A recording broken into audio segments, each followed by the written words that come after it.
Hi guys, Amy here. I just wanted to check in midweek with our comparing sources activity discussion for this week 7.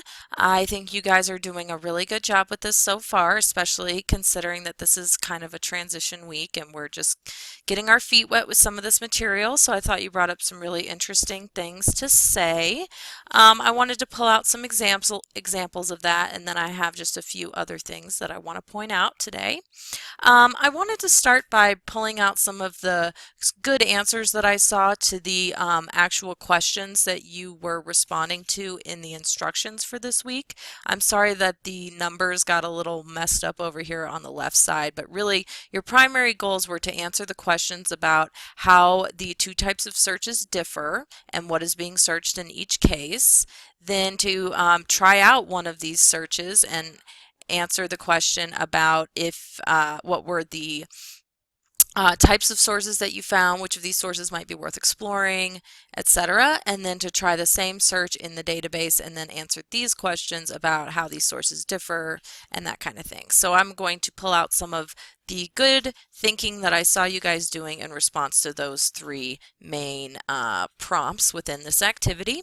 So just to begin, for the first question about how the two differ and what's being searched in each case, I thought there were a couple of really insightful comments that I wanted to highlight there. This first one just kind of does a really good job defining each of the searches and just in a really straightforward way identifies the differences between them. So this person says, a web search is a free internet search that has any .com, .org, .edu, .gov, and/or .mil that is typed into a search engine such as Google, Yahoo, and MSN.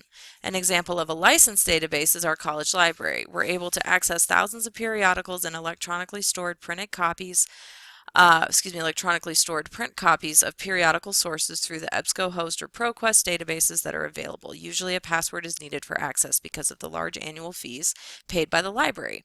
And so just a quick distinction here, the database and the college library are not one and the same, but I think that's clarified at the end here because it shows that yes, the library does in fact pay a fee that you actually pay through your course fees to access the database, which is produced by a for-profit company, although the texts found within it are typically not produced by for-profit publishers. So just a quick definition there. This quote also, I think, did a good job highlighting the distinctions between the two. Overall, this entire searching experience is better from a licensed database. There are times, however, when web searching can be more convenient. I find that they are better for breaking news-related topics and can be better when just looking to get a bit of information about a subject for personal reasons. It's easier to take summaries from the licensed databases written by others than going through entire educational articles if the amount and quality of the information isn't as important.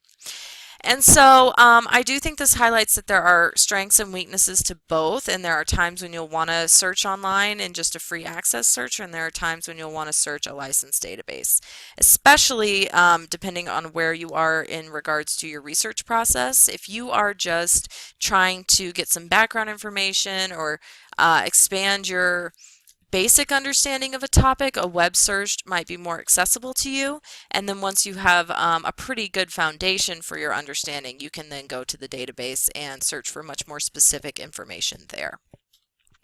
For those of you who did try the keyword searches in both mediums, I wanted to pull some examples of the differences you saw here as well. This person tried the don't ask, don't tell example, and they said, when I typed in don't ask, don't tell on the Harmony Library site, a lot of books about gay rights in the military showed up. This differs from my web search because I never saw anything about gay people in the military in any of the titles. I also noticed that the articles that came up all had an author to them, and it can be difficult to even find an author on a website when you use a search engine like Google. This also shows that there's a wide variety of authors that you can look through when you use the library as a resource. These articles are a lot more scholarly than the news sites I found before. You can tell these authors dug deeper into the topic, giving me a better feeling about these sources, making them more reliable. And so I think there's a lot of important points embedded here. Just the fact that you may not even be able to tell what an article is about from the title when searching on the free access web. Usually when you're searching a database, the title will be a lot more revelatory in terms of what it's going to be about and the position it's going to take on that issue. The credibility of the documentation, the editorial process, all of the publication information is much more difficult to find on a free access source or a site or a source that would be produced through a free access search. And as this person says, that really relates to reliability and credibility. Can you trust that writer? Do you know if they're an expert about what they are discussing? Just a few more there. This person searched illegal immigration. When I picked out illegal immigration on the library source, it gave me specific links for the topic I was researching. The article was easy to find, the information for the author, his credentials, and scholarship was easily discernible. On the web, there were also numerous topics for what I was searching, and a lot of people had entered posts. However, it's not clear how credible the sources are. The URLs are mostly Wikipedia or .com, .org, .gov, and .net. A person would need to know each one of these to be able to get access to a good source for an essay, because these designations will tell the kind of organization that sponsors the site. And so this is a really good point that kind of ties into what we saw earlier in the definition of the free access internet that was discussing the different domain types here. You do need to know information about each different type, and you have to do a lot more work on your own when searching the free access internet to make sure that the source is credible, the organization sponsoring it is ethical, and that sort of thing. So it's not that you can't find good sources on the free access internet. You yourself just have to do a lot more work to determine if they are credible, whereas something that's been peer reviewed and that you have found through a database search that you've narrowed your results to peer reviewed sources, it's a lot easier to know that it's already been reviewed by experts in the field. And then this last couple comments here just really relate to the final wrap up as to which type of search is going to be more effective. This person says, I believe that there are benefits to be gained from using a web search engine and a library database. I believe that the web URLs that end in .gov, .org, and .edu are credible resources for research. The tricky part about this is you must decipher even between these websites what is fact and what is fiction. My understanding is that Wikipedia allows individuals to post to their website, so even though it ends up in a .org URL, this particular website has questionable resources. I also believe that .gov and the .edu websites are to be more trustful resources as they have some funding behind them from the government or school organizations. Not everyone is allowed to publish to these sites, making the information based on things like studies and science to produce credible information. Performing a web search requires a certain amount of skill to find the information one's looking for. Being more specific with the words on the topic being searched can produce websites that are, in a sense, filtered to remain on the specific topic. So again, a lot of good points in here. Talking about domain types, this is true. You really do have to watch out for .org sites. You know, typically they're not for profit, but that does not mean that they don't have a bias or an agenda that they're trying to promote. .org and .edu websites are typically more concerned with just disseminating scholarship, and they therefore are more trustworthy because they're not trying to make money. They're just trying to, as this person says, produce credible information. But if you can be skilled at web searching, it can be a quick way to find a lot of information. You just have to be discerning, as this person says, with the information that you find and what you're going to actually use. And then this person takes it just a little further. If I were writing an informative paper on illegal immigration myself, I would definitely want to use the Harmony Library database. If I were looking to find recent news on illegal immigration, I believe that a Google search could be better and more up to date. After all, I can't imagine it is as quick of a process to write a peer-reviewed article about something as it is to cover the news and report it.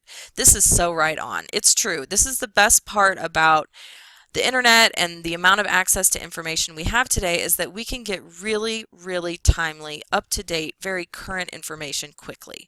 However, that information typically does not go through a very extensive process of editorial review because that takes time. And so taking the time to put it through that process of peer review can be beneficial in the sense that you know the information is more credible and reliable. However, it's not nearly going to be as current as quick in getting the information out to people. So there's a flip side to that as well. Quick, up-to-date, current information is a blessing, but at the same time, it usually hasn't been reviewed in a very extensive way. So you have to do more of that work as a reader and be a real critical thinker. So you can start to see that a lot of the stuff we were talking about in the last unit still applies here as you're finding your sources for your argument. And then I also wanted to point out just a couple of the things you brought up in your comments to each other because there were some good, insightful thoughts here. One person said, after using both web and databases, which one did you find easier to use? Which one would you use? I personally found the database easier to use and would use it during any of my research. I've actually started using the database for several different papers since I started school in the fall.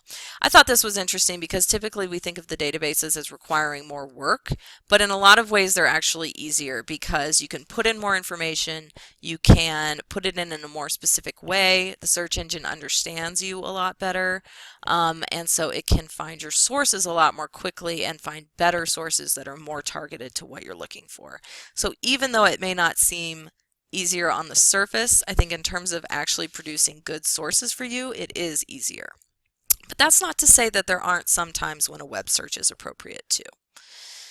This person says, I agree that using a database will offer more reliable sources about the topic being researched. However, I do find the sources can be limited and think that in some instances using both a web search and an online database could be more useful for the purpose of the research. You are correct, though, when using a web search, one must be diligent in making sure the information is fact and has the support to back it up and not just conjecture.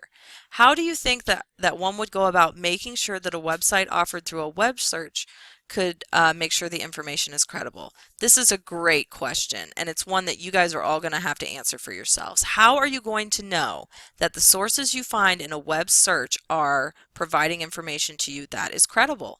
You have to check those facts. You have to be a critical reader. You have to look for things like angle of vision and bias, ways that the writer is trying to appeal to the audience, like logos, pathos, and ethos, and use all of those critical reading strategies that we've already been talking about throughout the semester. And then this last comment, I found it interesting that you pointed out that it is difficult to find an author on the websites that search engines offer. I really struggled with MLA format for my blog assignment and how to put all the sources that I used into a works cited page. However, when using the library database, I found that all the sources gave all the information that's needed for correct MLA format. I agree that for the purposes of research, I would be more inclined to use the database as it offers some comfort in knowing it's credible and has everything I need for author tags and works cited. Yeah, so there's a reason why the sources you use for academic writing also include the things that you are required to do as an academic writer. So I ask you to cite your sources. Well, those sources are going to have citations as well, and they're going to have all the information available to you because the writers of those sources know that people are using them for academic purposes and are going to need to cite their information along the way. So they're really good about putting that information out there for you. Okay, quickly, I just want to point out a couple of things on the library's website itself because I noticed there might have been some confusion about how to navigate this web page. Some of you mentioned that you couldn't get into the website, into the databases because you don't have a library card. If you use our Poudre Library District website, the one that's based up here on Larimer campus, all of you can use this site. It doesn't matter where you live or what your home campus is. You can go down to the bottom and under My Library, it says Library Cards, and if you scroll down to the bottom of that page, you can apply for a temporary library card, and you just give them some information and they will give you a temporary library card number so that when you go to research to that tab and you click on one of the databases, say Academic Search Premier or ProQuest, you will type that temporary number here along with your last name. So I have my number memorized, so I'll go ahead and log in because these databases are going to be extremely useful and much more useful for you than a straightforward web search, and you are required to include scholarly peer-reviewed sources. So when you're on Academic Search Premier, most of these databases will have a way for you to then narrow your results just to those scholarly sources. I'm going to use an advanced search and try one of our examples. Don't ask don't tell. And what I want to show you is that the database will come up with keywords for you that it suggests you use that are common language for that industry or for that field of study. And those are down here under subject term and thesaurus term. So if you're wondering what are some keywords you can use or trying to come up with synonyms, click on those, and these will be words that come up frequently in all the sources you see here. So like gay military personnel, obviously, and then you can narrow your results that way. So I've found that to be particularly useful.